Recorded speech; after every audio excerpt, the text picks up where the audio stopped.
ഇതാണ് ഇവിടുത്തെ അന്നപൂർണത്തെ കൊത്തു പൊറാട്ട. ഇതും സംഭവം അടിപൊളിയാണ്. ഇതിലേക്ക് നമ്മളപ്പോൾ ചട്നി, അപ്പോൾ നമ്മൾക്ക് ഇതിലേക്ക് ചട്നി കിട്ടിയിട്ടുണ്ട്. അപ്പോൾ നമ്മൾക്കിനി പ്ലേറ്റിലേക്ക് കുറച്ച് കൊട്ടാം. അങ്ങനെ നമ്മളിത് പ്ലേറ്റിലേക്ക് കുറച്ചങ്ങനെ കൊട്ടിയെടുത്തിട്ടുണ്ട്. അപ്പോൾ ചട്നി ഇതാ എടുത്തിട്ടുണ്ട്.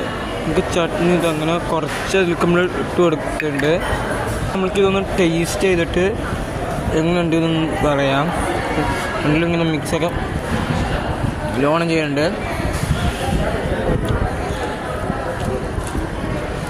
മോനെ ഇതിൻ്റെ ടേസ്റ്റ് ഭയങ്കര വേറെ ലെവൽ റേഞ്ചാണ്. അടിപൊളി.